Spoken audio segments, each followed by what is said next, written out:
You're listening to the Options Insider Radio Network, the home of the Options Podcast. For more quality options programs, visit theoptionsinsider.com or search for Options Insider Radio Network in your podcast provider of choice. Listeners can also access all of our programming through our mobile app available in the iTunes and Google Play stores. Select programs are also available via live stream at mixlr.com/options-insider. That's mixlr.com/options-insider. Don't forget to follow along with your favorite programs and submit your own questions for the hosts at twitter.com/options, stocktwits.com/options, facebook.com/theoptionsinsider, or via questions at theoptionsinsider.com.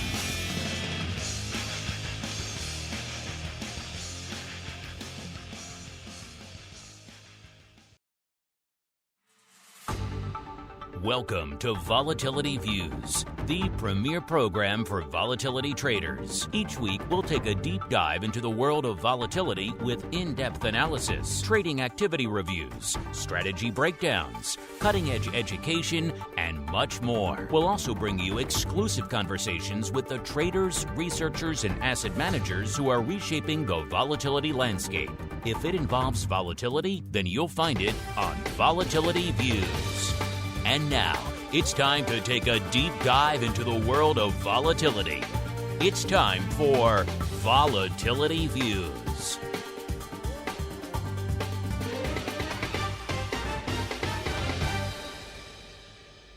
All right, everybody. That music means we are back one final time here. For all you fun folks out there on the podcast side, time for a little bit of vol talk, as the kids say. Yes, it is time once again for Volatility Views, the premier program for volatility traders. My name, of course, Mark Longo from the optionsinsider.com, as well as from the network, which is continually growing. Futures Rundown. Hope you folks are enjoying it. If you're not subscribed to the full network, and again, I know Vol Views, one of our many shows that has a devoted listener base that loves to just mainline vol views. Hey, we get it. We love you all. But you're missing out on nearly a dozen other programs if you're just listening to vol views. So make sure wherever you're getting this, you look for the network. Just type the same name, Options Insider. Just add network to the end of it. That'll get you there. Of course, you can always find it on our app, our website, pretty much anywhere podcasts are available, Audible, YouTube, you name it. It's available on all those places. Get the full network because you're missing out on a whole bunch of other great stuff. And then speaking of missing out, if you don't want your party to end with vol views, you want to come back for a little bit of options oddities. You want to have awesome pro Q&As, many of which go deep into the world of vol. I'd say vol is probably our number one subject if I had to add them all up on our hundreds of pro Q&As that we've done so far. TheOptionsInsider.com/pro. It's coming up toward the end of the month. That means it's almost time to do another giveaway, listeners. So get your name in the hat before the end of the month so you too can win a fabulous pro trading crate. TheOptionsInsider.com/pro. The place to go to learn more as we learn who's joining us on the old program today. First, let's go out to the puppyless land of Indiana, where we are joined once again by the once future and now present Mr. Dr. VIX, who is bemoaning his lack of service animals. Mr. Dr. VIX, welcome back to the show, sir. As always, very happy to be here. I was so sad to get an email saying that unless you have a service animal, you can't bring them into business school anymore.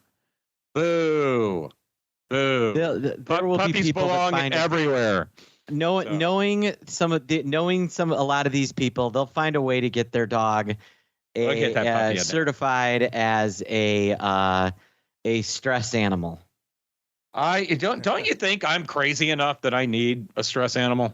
I 100% think that you're crazy enough that you need a stress animal. You know, I think I'm poster child for needing a stress animal. Vol Views is your service animal. We are the volatility service animal for the marketplace. So many people tune into us every week just for that little bit of relief, that little bit of reassurance we can provide them. Walk them back from the ledge for another week. Dare I say it, we are the service animal for the vol market. That should be our tagline. Vol Views, the service animal for the volatility market.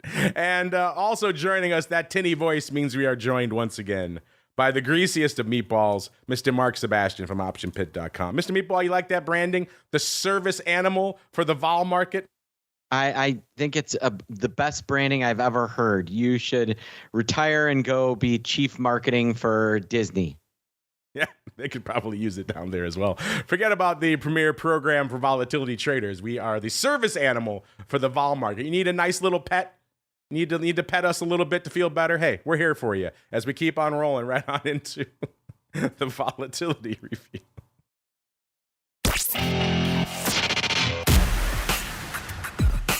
It's time to break down the latest developments in the volatility trading world.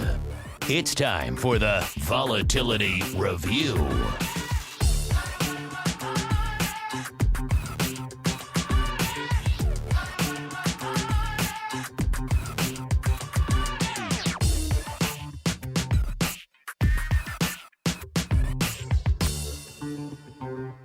I was cracking up all throughout the little break there, listen, which is the wrong thing. I didn't need that because now my voice starting to go. I was just feeling better at the start of the show. I said, maybe this is the show I can do without having to down a ton of lozenges to keep the throat going. Nope. That fit of laughing, I should say, set off. And I shouldn't make myself laugh. But, you know, the notion of us just being the service animals of the vol market, there's just, there's a little bit of a ring to that just brings a smile to my face. Hopefully it made you laugh as well, listeners. That's what we're here for at the end of the day as your service animals. Let's see, the market maybe could use a bit of a service animal today. You know, it's kind of been this way all week.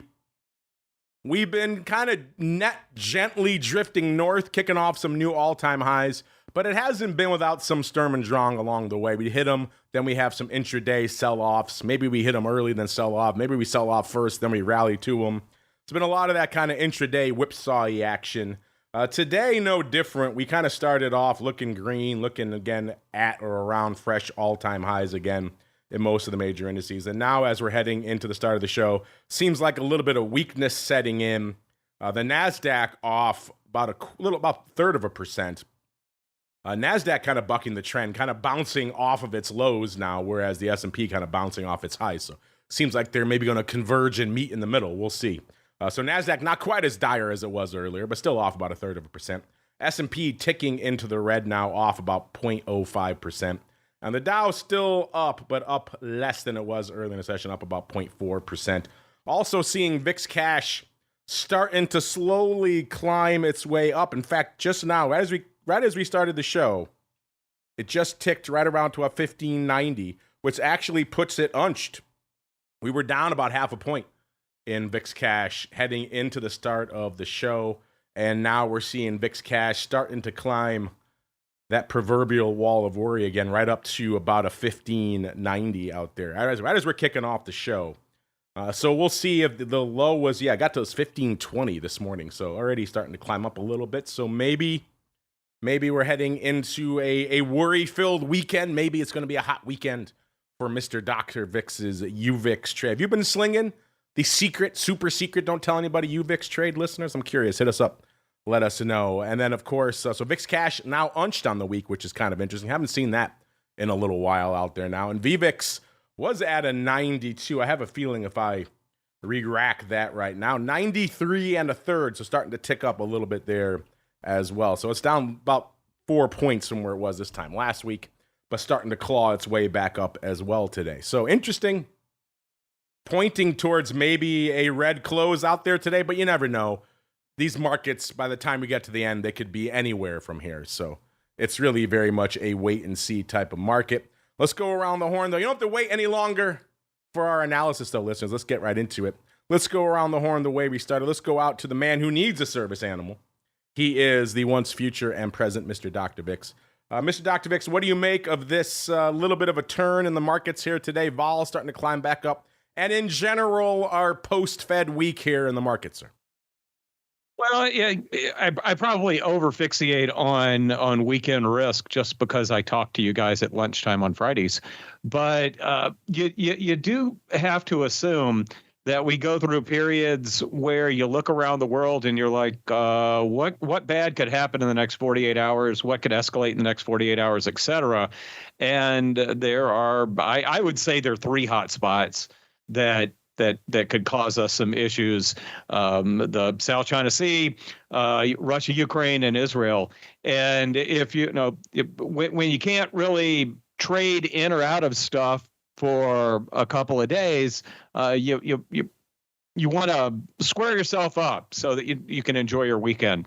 And some of that may involve lowering your stock exposure a bit, or maybe buying UVIX late Friday afternoon to sell Monday on the open Monday morning. But whatever the reason, I do feel like, for the 3 decades or so I've been around, there are periods where we're more concerned about the weekend and periods where we're less concerned. After Lehman Brothers, we were probably bracing every Friday for months. And I feel like we've still got a bit of that going on as we go into weekends. So when you ask how am I, sizing up the volatility and the price action right now, I just think that there's probably a little bit of escalated weekend risk in the markets. Too bad we don't have daily option data going back like 20 years. I'd love to see what the at-the-money straddles look like on Fridays compared to the rest of the week. I've only got like 2 years of that, so that doesn't do us any good. Yeah, I'm with you there, and maybe you're right. Maybe it is the bias because we record this show heading into the weekend, so we're always looking at the weekends when we do this show. But I'm with you.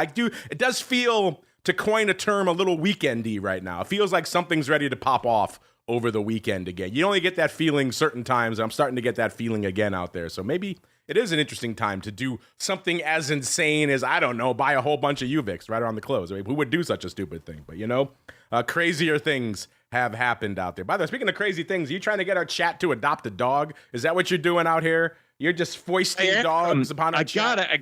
I gotta find a home for that dog.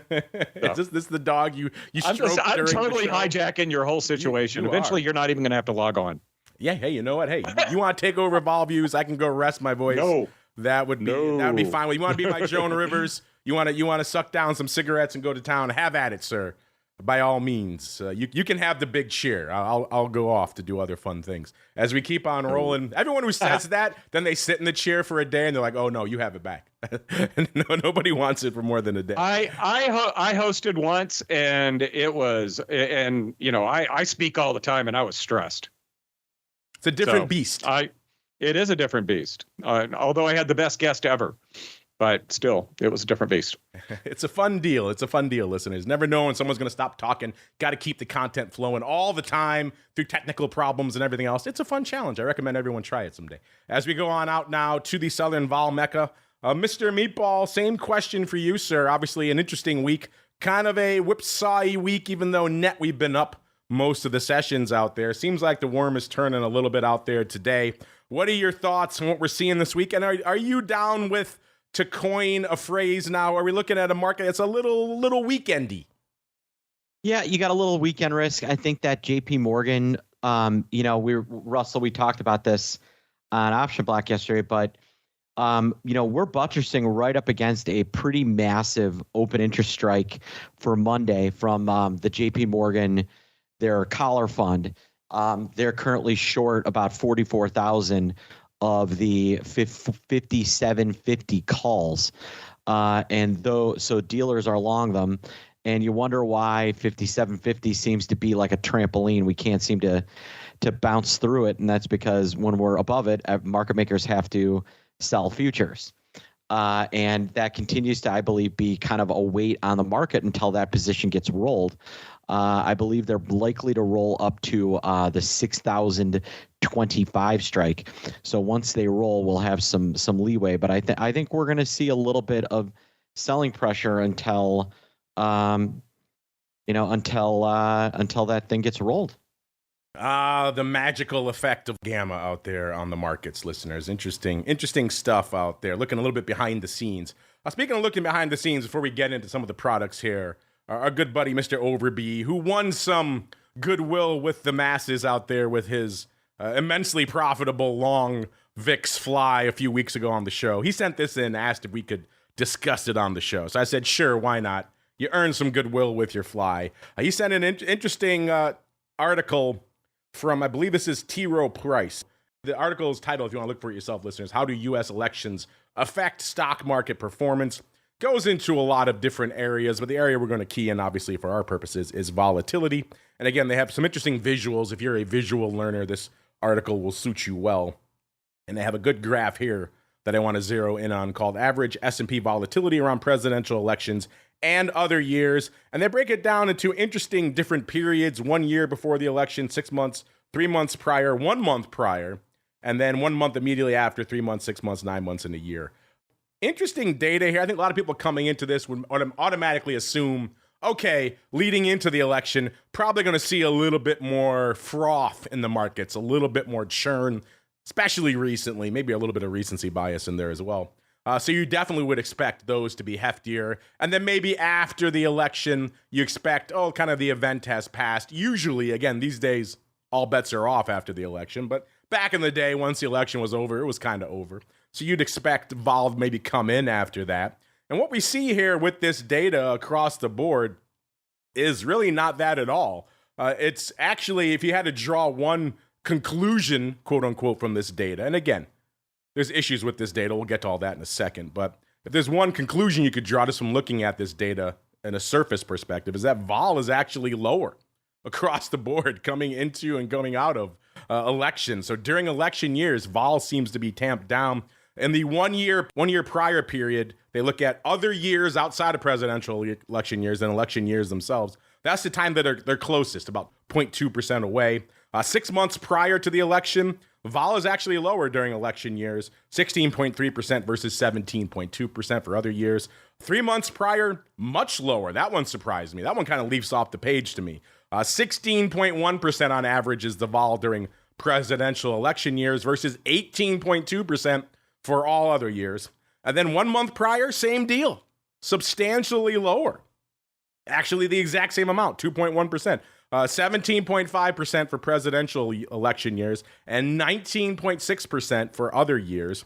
1 month after, it kind of flips. It's 17.2%, so a little bit more vol 1 month after the election versus 16.2% for the rest of the market, so a full point more there. Then it flips again. 3 months later, it's 14.7% for presidential election years, 15.8% for everything else. And then it kind of evens out after that pretty much. So some surprising data. I encourage you to go check it out for yourselves. That I definitely, looking at it from me, I did not expect, especially in the months immediately leading up to the election, for it to be that much of a stark vol discount in presidential election years. A couple of data points. Obviously, they have data on this study going all the way back to 1927. But of course, there's not an election every year. There's only been 24 presidential elections during that period. So again, you're only talking about 24 quote-unquote events, so it's kind of hard to draw a lot of statistically significant data. Also, because it's such a small amount of elections, a few other things have been occurring on the broad macro picture at the same time that were very much economic-based, that probably had more of an impact than the election itself. Obviously, in the 30s, you had the Great Depression. In the 40s, you had something called World War II. Even in 2000, the dot-com boom, GFC in 2008, even a little thing called COVID in 2020. So a lot of these data points might be somewhat skewed, but still, on the surface, looking at this, I was kind of taken aback. Mr. Dr. VIX, I will start with you as our Overby suggested chart analyst here. What are your thoughts on this data? You obviously crunch a lot of historical vol data. Does this line up with what you've been seeing historically in terms of the impact of presidential elections on volatility? Gotta assume that this is a known unknown, or often a known known, that is out into the future, and I like to equate macro events like this for the S&P 500 and the NASDAQ 100, et cetera, as basically as earnings announcements. And you tend to, things tend to be a little bit calm in an individual stock as we wait for the next news. But another thing, and I'm on another program with someone that just thinks the government's lying to us all the time, and we get really smooth economic numbers in the month leading up to the election, and I recall there was the October employment number when Obama was running for re-election was a really favorable number, and if they try to do tame things with the economic numbers leading up to the election in October, then you're going to have less volatility. Also, we tend to have a pretty good idea as to who's going to win the election, with the exception of the last two. Before that, I bet you that the 1 month prior, that 17.5 versus 19.6%, I will bet you that 19.6%, or I'm sorry, the 17.5% would be a bit higher if you go back the last couple of years. I don't say more recent. So, obviously, the October surprise is a more recent phenomenon post-rate. Right. So now we just bake that in. You're articulating it better than I was. Thank you, Mark. So that's why I get the big what chair, I'm trying to say. But yes. That's why you're in the big chair. The October surprise is now a thing. The markets expect it. It's not much of a surprise when you expect it, but c'est la vie. That's something we bake in, whereas obviously back in the 30s, 40s, and 50s, not really the case. Mr. Meatball, I'm curious for you. You look at some historical vol every now and then as well. What are your takeaways from this analysis of presidential elections and their impact on vol, sir? Yeah, I'm not surprised they're a little vol dampening. I'm trying to think of a scenario where a presidential election really did cause a wild move. We had some pretty interesting craziness when Trump got elected in 2016 overnight. 2016 leaps to mind overnight. Yeah, overnight. Crazy. But by the middle of the day, the next day, things had pretty much calmed down. I remember I was on air and I said, we're going to end up on the day, and we did. I think they are vol dampening. It pauses really everything, right? Policies that nothing gets done in Congress, policies get stopped. It's basically just it makes total sense to me. Interesting. Well, check it out if you want to see it for yourselves, listeners. How do U.S. elections affect stock market performance? There's more data there. Obviously, we just zeroed in on the vol side, but there's how stock markets perform and everything else. Check it out if you are so inclined out there, listener. Oh, by the way, just another interesting nugget if you're curious. S&P has posted lower total returns in presidential election years, 11% on average versus non-presidential election years, 11.6%. So there you go. Just another little factoid for you to pull out of that article. As we keep on rolling out there into the vol surface, and another interesting thing that was kind of catching my eye, even though earlier in the session, VIX cash was continuing to erode, we were starting to see those VIX futures start to firm up, and that was the case coming into the start of the show.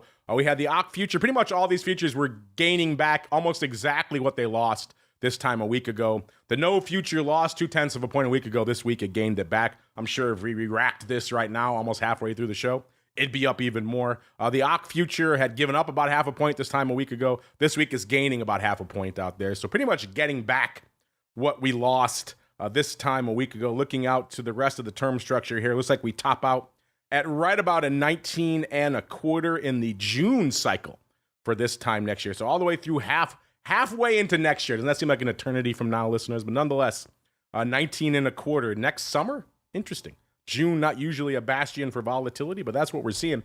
Mr. Rhoads, anything catching your eye on the vol surface this week, sir? Terribly. I mean, I know, I honestly was going to try to not talk about, Ocnov Dees, but I guess that's what you got to talk about right now. It's kind of funny. October keeps creeping higher relative to November. So, spread was down to 20 cents. It's up to about 65, 70 cents or something like that now. I just changed my screen. But that's probably the most significant thing is just and then October's premium relative to spot. It's not like we've got a 4-week cycle in here. This thing expires on October 15th. So we've only got, 2.5 weeks or so. I think that spread is probably a bit wide.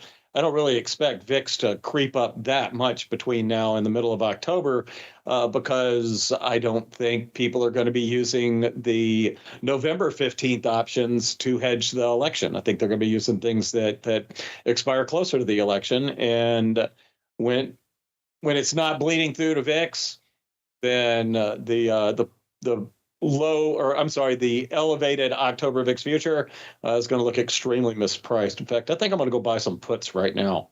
Don't say while you're talking on the air. You're talking yourself into a trade. I can hear it right now. Yeah, no. I talked last week about completely resetting my account, and I did. So, so I'm looking for things to do. Can't be sitting in cash. You're all bored now. You got to do something.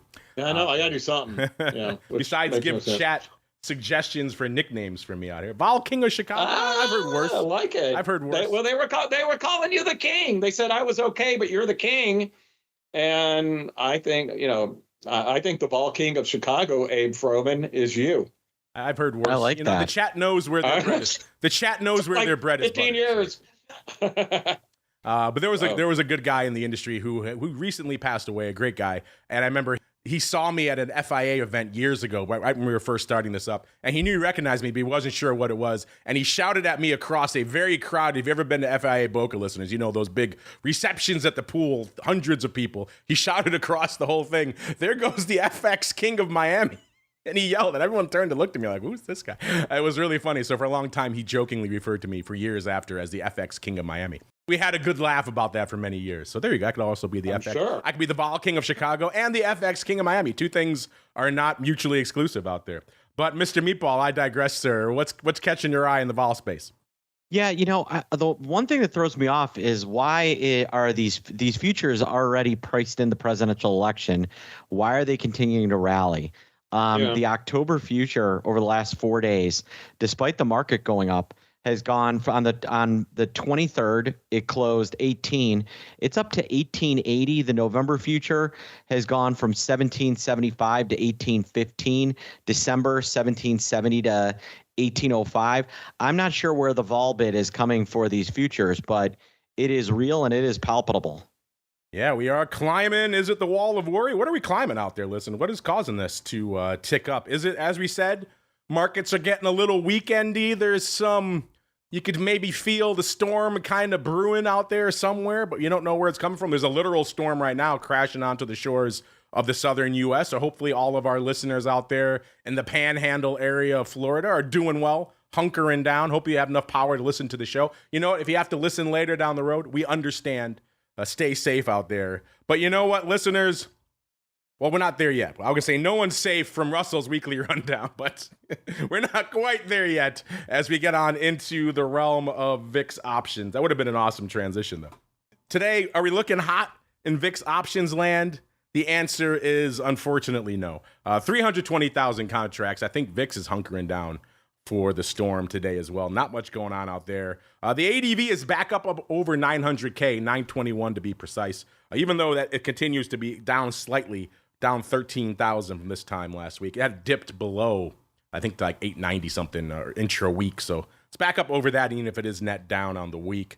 Let's do a quick top 10 out here, then we'll get to the man of the hour, Mr. Once and Future Dr. VIX here. What's lighting it up out here in the top 10 in VIX land? Well, first off, we are back to another rarefied air here in the land of VIX options.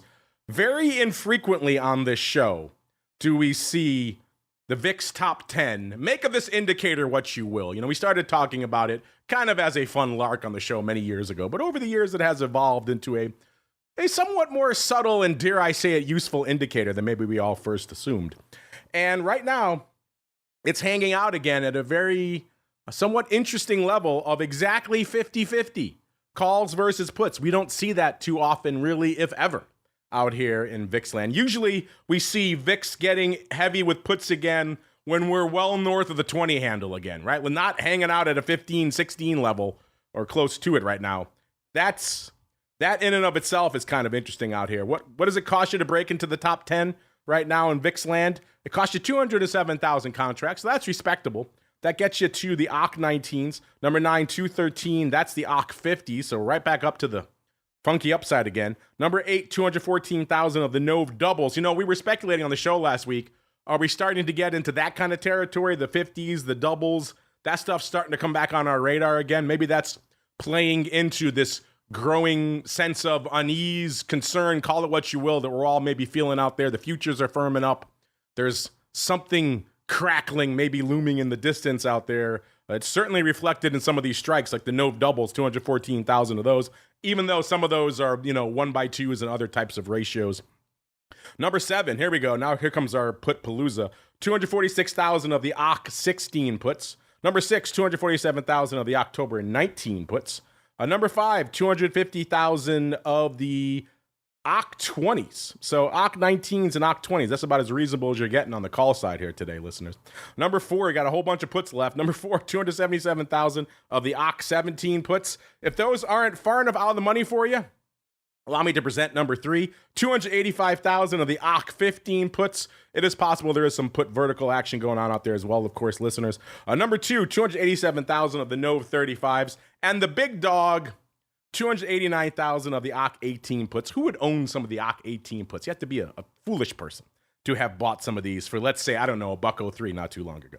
But I digress. As we keep on rolling, now is the time for the storm that is inescapable. Some might say the quiet storm. It is time for Russell's Weekly Rundown. Now, Russell's Weekly Rundown. Now, Russell's Weekly Rundown. All right, Mr. Rhoads, the floor is yours as the service animal of the vol market and indeed the quiet storm himself. What you got for us? I did something a little different. I stole an idea from you, and I went through and I looked at what weeklies have the biggest open interest right now, just out of curiosity. And I'm going to do a summary. I'm not going to do a list like you did, but 9 of the top 10 are all October 2nd options right now. The top one is the October 2nd 20 calls. And number 2, it's only 6,100 contracts. The number 2 one is the only October 9th, and it's 5,100 of the October 9th 16 puts. But in general, it's a whole lot of calls and only 1 put. Much like, it's 2 puts and 8 calls. All the expirations are next week. But I figured I can download that data pretty easily. It'd be kind of interesting to see when we've got a Fed meeting or something like that, are people looking past the near expiration or not with the weeklies, and how are people using them? Just another way to try to get an idea there. On to the trades. Dun, dun, dun. Somebody bought 100 on Monday. Somebody bought 100 of the October 2nd 15 puts for 10 cents. Nice trade there. $1,000 that might pay off if VIX keeps on grinding lower as it grinds higher as I'm talking, but kind of like that trade. There are 2 trades from Tuesday that I like, and this is going to take a little bit of explanation. Somebody bought 575 of the September 25th 20 strike puts for 448. That was the open interest. So they were getting out of them. Did some digging. They had sold them short for 320 on September 17th, so they took a loss of $1.28. If they had held it through settlement, their loss would have been $1.64. And then also somebody was buying the September 25th 19 puts on Tuesday for 310. Exact same situation. The volume definitely was a cover, or it was definitely a cover. They had shorted them at $3.10 a couple of weeks earlier, and they broke even. If they had held through the settlement loss, they would have had a loss of 54 cents. I like both of those trades because I think they're a good reminder that you just don't want to hold stuff through VIX settlement. And if you're somebody that's sitting out there with a trade that's kind of breaking even, maybe some of the behavioral stuff gets into your mind, and you want to hold out and try to get a profit or hold it through. Just get out of these freaking trades. There's just no other way to put that. Yeah, how many times have we said that on this show? There's just no reason to ride that wheel if you don't have to. So, and especially in these 2 situations where they already had losses. One of them was break even, but they weren't good trades, and they would have been worse if they hadn't gotten out of them the day before. So just something to keep in mind. Thursday, I kind of like this trade. I really like this trade.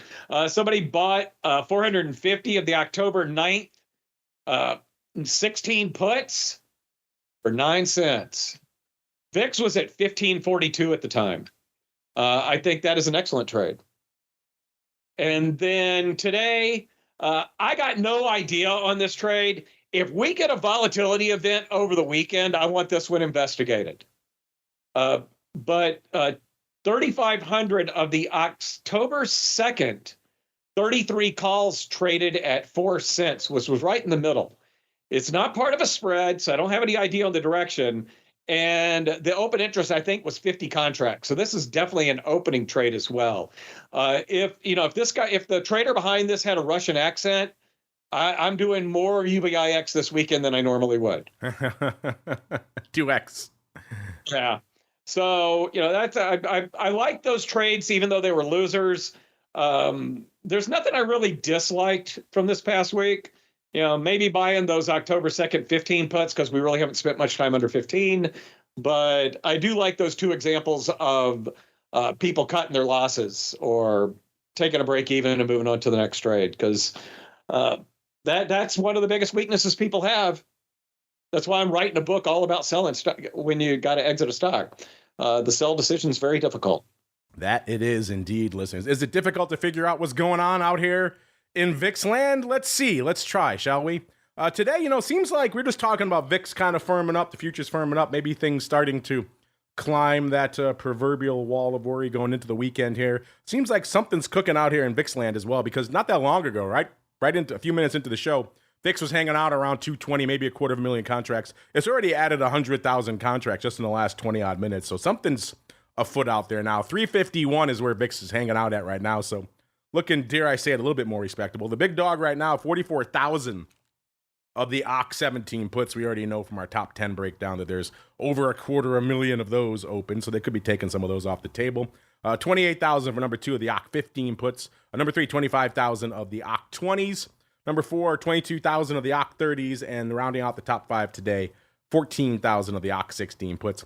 Yesterday, surprisingly light, only 345,000 contracts on the tape. And of that, almost 100,000, 94,000 going up in the OCK 16 puts alone. So you take that off the table, and you're barely at 250,000 contracts out there. My goodness. Not a lot going up yesterday. 24,000 for number 2 of the OCK 17 puts. Number 3, 17, almost 18,000 of the OCK 19s. Number 4, 15,000 of the OCK 18 puts. And rounding out the top 5 yesterday on a surprisingly light day, 14,000 of the OCK 21s. Wednesday looks like it was one of the banger days of the week.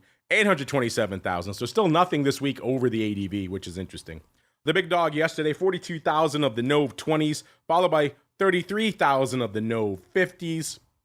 Probably some vertical action there. Number 3, 30,000 of the NOV 27s. 30,000 exactly of the NOV 27s. Those were opening, if you're curious. Number 4, 26,000 of the OCK 18 puts, and rounding out the top 5 on Wednesday, 24K of the NOV 75s. Now we're getting to it. Now we're getting to the good stuff, listeners. NOV 75s, 25,000. The interesting thing is there's enough OI on that strike. They could have been closing on those. There's at least 25,000 open of the NOV 75s. That's the world we're living in, listeners. Tuesday, 501,000 contracts on the tape, listeners. So a decently active day. That gets us to 87,000 for number 1 of the OCK 16 puts. So right back to the put palooza. Number 2, man, falling off a cliff from 1 to 2 again. Number 2 is 25,000 of the OCK 19s. Those 19s have been pretty active this week. That's interesting. Number 3, 23,000 of the OCK 17 puts. Number 4, 23,000 of the other side, the OCK 19 puts. And rounding out the top 5 on a decently active Tuesday, 16,000 of the OCK 15 puts. Monday, the banger day of the week, 890,000 contracts coming in off the weekend. 65,000 was the big dog. That gets us to the NOV 19s. Interesting. Number 2, 65,000 as well, the NOV 19 puts. Looks like we have a bit of a funky synthetic kind of roll going on here because we got the 19s, 53,000 of the OCK 19 calls, 52,000 of the OCK 19 puts. Looks like we're rolling from OCK out to NOV, listeners. So take roughly, about 220,000 contracts off the top there. And that'll get you some of the rest of the paper. The big dog outside of that was 52,000 of the D65s. Those were indeed opening. So right back to the upside we go. Mr. Meatball, sir, kind of a weirdly quiet week on the VIX options front. Nothing really blowing past even the ADV. Obviously, today's not done, but doesn't seem like we're on pace for that today. Anything catching your eye out there in VIX options land this week, sir? Yeah, I was commenting on this today for how stiff the October future has been. Look at the open interest on the October downside. The 17, the 18, 17, 16, and 15 puts. Between the four of them, you're sitting on over 1 million contracts. That is pretty aggressive. Today, those are two of the two most active contracts are the October 17 puts and the October 15 puts. The 15 puts for a nickel, not an interesting shot. I think the 17 puts for 33 cents. Those seem, is it me or do those seem like really, and the 18 puts for 75 cents, is it me or do those seem off? Those to you, Mark? They seem pretty cheap. Yes. They seem inexpensive. So that's kind of what's traded today. I'm looking to see if there's any like big, huge prints that like pop out at me. Yesterday, more of the October downside. They were buying the 16 puts and the 17 puts again. Wednesday, this thing is loading slowly. Wednesday, you did have some November calls going up. That was, you had some action there. We had a big sweep of like the November 47s, 50s, 55s, 60s, and 65s all go up in one print. And then shortly thereafter, we had the Jan 60s, 65s, 70s, 75s, and 85s. So that looks like some sort of like variance strip or something that they were doing there. But something interesting. And outside of that, it was just, let's see how much October puts we can buy that are going to die worthless. Seem to be the theme for the week, Mark. Yeah, I like the OC 18 puts at $1.03, so I gotta love them at like 77 cents. That's the rule. Yeah, right? Those are inexpensive. I'm going to be picking up some of those. I already talked myself into some, but yeah, I might have to do some averaging down. We shall see. What is averaging down continually is our old pal SVIX continuing to give up the ghost. It was higher coming into the start of the show. Now it's given up some more as the show has gone on, down to 27.10 right now, off about $1.60 from where it was this time a week ago. SVIX, for whatever reason, just seems to be just a shrinking violet on the options front. It was averaging, much more. This ADV has fallen off a cliff. It was even 11,000 contracts a day last week. That had already fallen down from, I think, somewhere close to 20,000. It's fallen from that again. It's down to 8,800 contracts, down another 2,200 contracts just this week. So for whatever reason, even though SVIX is hanging out at a 27, no one's touching the options, which is kind of weird. 5,000 going up today, so maybe finally the worm is starting to turn. Maybe we'll get north of that ADV again. I don't know why nobody is touching the options out here in SVIX. The big dog out here in SVIX right now, 1,800 of the Jan 36s. These are regular Jan, not 2026 or anything like that. So 1,800 of the Jan 36s. I don't know, you like those, listener? Somebody does, to the tune of 1,800. But not a lot going up in SVIX. That's kind of the point out here, which is a little bit surprising. Mr. Rock Lobster, Mr. Dr. VIX, we'll start with you, sir, as Mr. SVIX out here these days. What's catching your eye in SVIX land? Well, I mean, SVIX it's like you said, it's kind of stuck. And I think I think people are reluctant to have too much short volatility exposure between now and the election, even though I don't think the election's going to, cause quite the volatility that people think it's going to. And in fact, with the spread between OC and the spot so wide, SVIX would make a lot of sense right now because, even if VIX goes up a point between now and October 16th, that was the October settlement. Let's just say VIX goes up to 17 or so. Well, the futures are going to drift down, and you would make money off of SVIX. So there you go. I think I think it would make sense in the current environment. Surprised more people aren't trading it. Maybe that's why people aren't selling calls against theirs. Like it could be the other side of the whole logic there as well. Yeah, SVIX is kind of just dried up on the options front, which is kind of weird. Yeah. Mr. Meatball, same question for you. You're now running an SVIX product. What do you make of what's going on out there in SVIX land, sir? I mean, you look at the futures curve and you know why SVIX isn't doing very much. And, it doesn't really invite a lot of option trading around it. So, I'm not totally shocked that it's just kind of floundering here and that the option trading is kind of fallen off. I think as we head into the election, you're going to start seeing some interest in this increase pretty dramatically, because historically, even during COVID, we've seen pretty dramatic drops in volatility out of the volatility index post-election, and I expect to see that again. Let's see if you see anything fun out there. And its sibling product of UVIX, which is catching a little bit of a lift going into the second half of the session here. It's at about a 470 right now. Puts it up nearly a half a point, about 0.4 of a point from where it was this time last week. UVIX volume continues to erode as well, 32,000 a day. That's down 3,000 this time a week ago.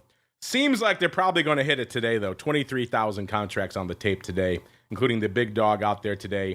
4,100 of the 4 half calls expiring today. So those are looking pretty good. They're probably buying those at past his prologue, so we shall see. But in which case, hey, ballyhoo to you. Just make sure you take them off.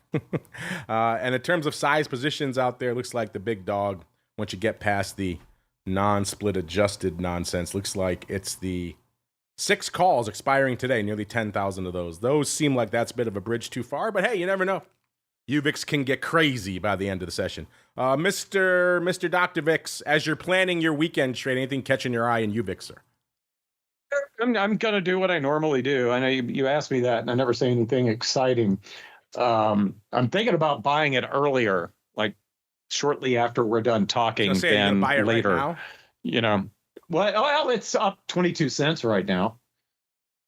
So are you going to buy last it? I checked. You can buy it right now as we're talking. You like to buy it early? Yeah, no, I'll likely buy it. I have a funny feeling it might catch a bid into the close, so I'd just rather I say that and it'll be on 15 cents. But in my mind, and then I've got some other things to do, and I'm afraid I'll forget to trade it, and then the world will go to hell. You're far more willing to take the delta risk on UVIX than I am. Yeah. As someone who's been caught holding the bag just in the last few minutes with UVIX as it erodes to nothing. I like to have it right on the close. But hey, to each their own out there. If you are going to play with it, if you do play with that trade, listeners, I'm curious. Hit us up. Let us know. Mr. Meatball, anything catching your eye in UVIX land, sir? Looking at it, not a lot happening there. The option volume is, a little decent today. A few thousand contracts. I'm looking at those. I'm surprised there's a bid for the 5 calls. There's a penny bid for them.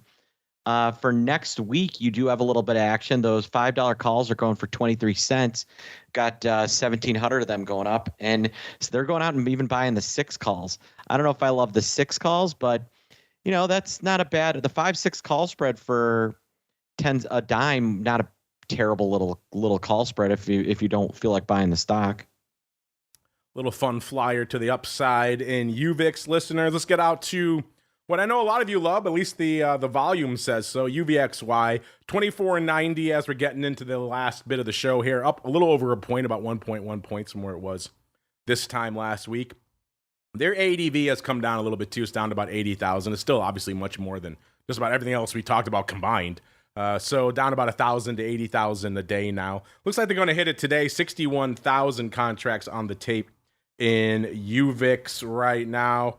And what is the big dog position-wise out there in UVIX? Again, you got to get past all this non-split adjusted stuff. Let's go out to the DEES 40s, 6,300 of those bad boys are open right now. So that one's certainly an interesting choice. And in terms of action today, what's the big dog today? 24 half puts going up here in UVXY. 5,300 times. So I said we're at about a 24.9. It's like paper might have sold. Those were opening, so drawing a little bit of an aggressive line in the sand towards the end of the day. And we'll wind it down here with the Meatball's new favorite, VXX, 49.5, up about 2.25 points from where it was this time last week. The ADV in this one continuing to erode a little bit as well, 32,000 a day, down 1,000 from where it was a week ago. 18,000 contracts on the tape today, so they might get there. We'll see. They got a little bit of a ways to go. In terms of size positions out there in VXX, the big dog are 7,060 of the 66 calls. Wow. Expiring next week on the 4th.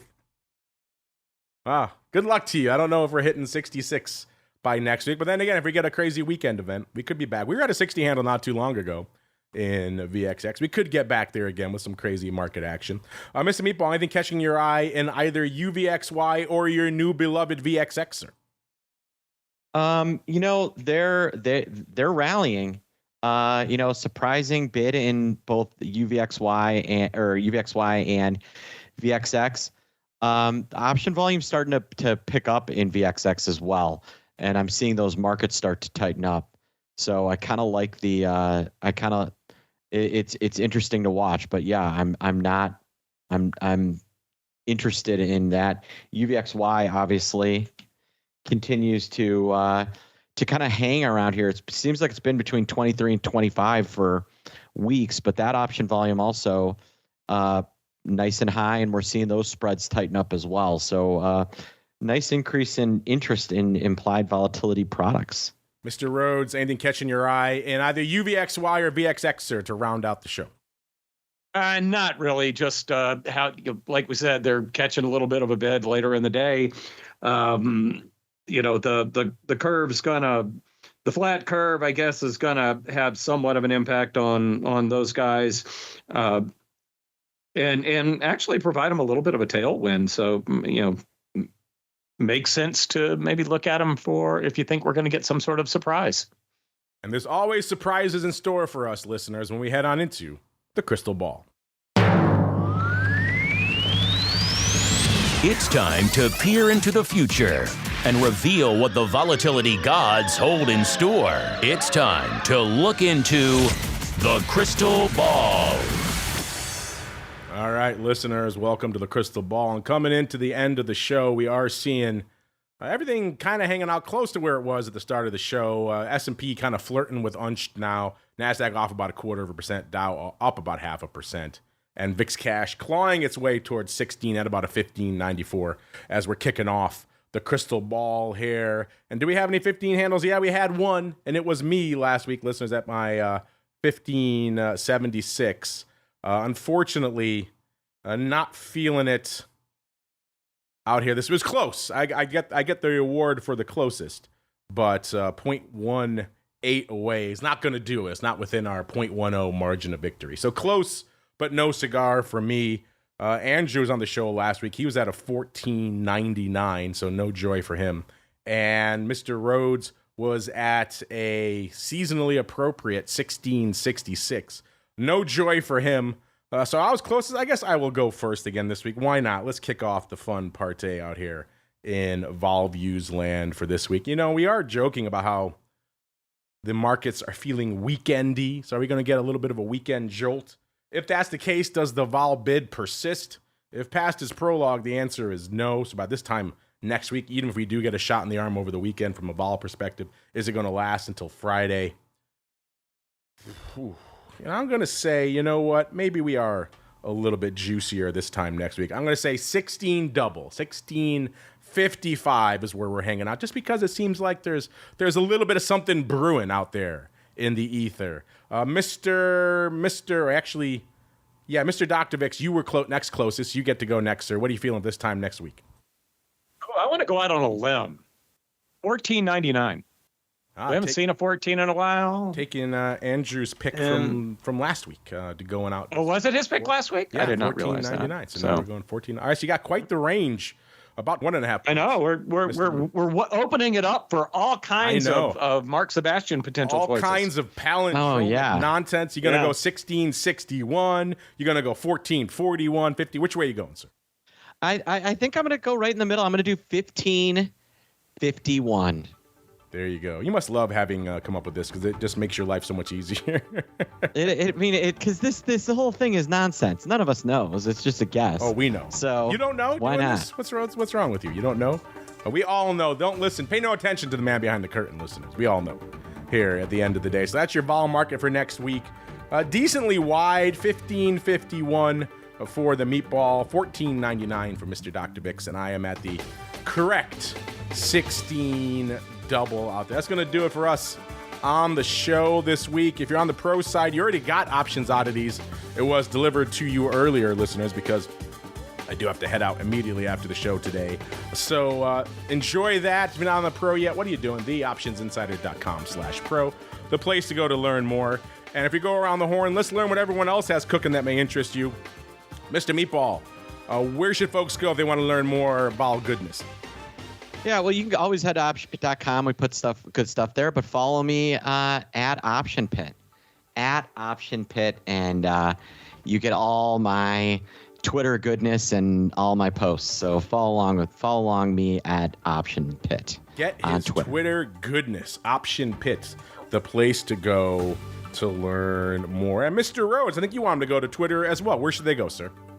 I'm just Russell Rhoads at Twitter. Next Friday morning, I'm doing a webcast for Interactive Brokers on the Eurostoxx 50 daily options. They've only been around for a year now, so we're doing a little year review. Their performance is so different than SPX, it's ridiculous.